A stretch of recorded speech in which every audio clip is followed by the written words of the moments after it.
Does God exist? Is religion a force for good or evil? Can religion and science go hand in hand? To find some answers, I've come to Oxford, home to the oldest university in the English-speaking world and the place where I studied as an undergraduate. One of the jewels in the city's crown is the Oxford Union, the debating chamber that's witnessed such legendary orators as Winston Churchill, Benazir Bhutto and, of course, Kermit the Frog. I've come back to the Union today to sit down with the world's most famous atheist, Professor Richard Dawkins, to put faith on trial and to ask, is religion evil?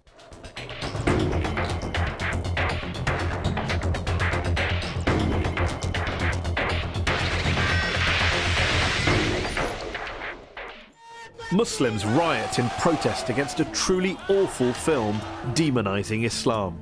Dozens are killed. The Quran, if found guilty, can be burned. A Christian pastor in Florida tries to burn a copy of the Quran and ignites global pandemonium. Even Buddhists are at it, attacking the Muslim minority Rohingyas in Western Burma. And of course, the conflicts plaguing the modern Middle East are often blamed on ancient hatreds between the children of Abraham. Remember 9/11? Was this religiously inspired terrorism? Thousands died. Yet here's the thing. Societies without faith haven't fared much better. Communism banned all religions, as Joseph Stalin and Mao Zedong systematically slaughtered millions of their own countrymen. Is science any better? Since Galileo and Darwin, scientists have sought to stamp out ignorance and unravel the mysteries of the universe. But science has also poisoned the environment, unleashed killing on an industrial scale, and now threatens our entire planet. My guest today, however, stands firmly on the side of science and has provoked controversy with his attacks on religion. Ladies and gentlemen, Professor Richard Dawkins. One of the most prolific thinkers of his generation, he shot to fame in the 1970s with his research into genetics, and his book, The Selfish Gene, transformed evolutionary biology. His most famous work, The God Delusion, sold millions of copies and has been translated into more than 30 languages. Richard, thanks so much for joining us here on Al Jazeera. Before we go any further, I just want to check something. Are you an atheist? For all practical purposes, yes. Nobody can actually say for certain that anything doesn't exist. But I'm an atheist in the same way as I'm an a-leprechaunist and an a-fairyist and an a-pink unicornist. So you're not 100% sure God doesn't exist, but you're sure enough to make it practically... I'm as sure as you are sure that fairies and leprechauns don't exist. And do you see an equivalence between the idea of God and the idea of a fairy and a leprechaun? The evidence for both is equally poor. You say, in The God Delusion, one of my favourite sentences that jumps out of the page, that the God of the Old Testament is a petty, unjust, unforgiving control freak, a vindictive, bloodthirsty ethnic cleanser, a misogynistic, homophobic, racist, infanticidal, genocidal, filicidal, pestilential, megalomaniacal, sadomasochistic, capricious, malevolent bully. As a piece of rhetoric, superb. But do you really believe that? Congratulations on getting megalomaniacal right, by the way. Most people fumble on that. Yes, if you've actually read the Old Testament, I think you would have to agree. It's hideous. It's an the God of the Old Testament who is a monster. But also the God of the Quran, the New Testament, the Hindu scripture? Well, the God of the Quran, I don't know so much about. The God of the New Testament is widely advertised as being a bit more gentle. And certainly, on the whole, he is. There are things about the New Testament that I find, in a way, almost more objectionable than the Old Testament. But the sheer horror of the character, I said he was the most unpleasant character in all fiction, because I regard it as fiction, of course. And yes, he is. I mean, he's jealous, he's vindictive, he's callous, he's cruel. And yet this is a God that is worshipped by, loved by, adored by, followed by millions, billions of people. I hope not. I hope that the God that is adored by millions of people is a grown-up kind of God who is no longer... I hope that most people the kind of people I would like to know who worship and admire him regard those stories as not literally true. Now, there are some who do regard them as literally true, and I suspect they either haven't read the Old Testament or they're not the kind of people I would wish to know, because you do not want to worship a character like that. By all means, worship some kind of great spirit of the universe, some kind of creative intelligence who created the universe, but don't worship this vile, vindictive monster of the Old Testament. Why throw around these sweeping statements about religion? Not the God of the Old Testament, but religion itself being evil. I mean, do you believe religion is evil? No. But you say plenty of times in this book that religion is evil. You said in a speech famously that I think a case can be made that faith is one of the world's great evils, comparable to the smallpox virus, but harder to eradicate. I do think that, yes. Because what I'm talking about there is faith, where faith means belief in something without evidence. Because if you believe something without evidence, then that justifies anything. You're no longer vulnerable to somebody coming back at you and saying, hang on a minute, let me argue the case. If you believe it without evidence, which is what faith is, then you don't argue the case. You say, no, I'm not arguing that case. This is my faith. It's mine. It's private. I don't dissent from it. I don't retreat from it. You're just going to have to accept it. Now, that is evil. And yet you spend so much of your time debating people of faith. So clearly people of faith are interested in having discussions. They're not just all blind believers insisting on their way of... Well, nobody said anything about all of them. I mean, the vast majority of religious people are perfectly good, nice people, as you are. There's no suggestion I've ever made that all religious people are evil. Of course not. There is a logical progression that goes from believing in faith, having faith that your God tells you to do something, and doing terrible deeds, like suicide bombing, like flying planes into skyscrapers. The vast majority of people of faith don't do such terrible things. But those people who do terrible things do it believing that they are righteous and good, and they think that they're doing the will of their God. So they're not evil people, they're actually good people by their own lights. They believe they're doing good things, and that's why religion is evil, because it can make you do evil things believing that they are good. Do you really believe that people who go out and carry out suicide bombings, it is faith? Religion is to blame, not geopolitics, not the world, not their lives, not what's going on around us. It's religion, plain and simple.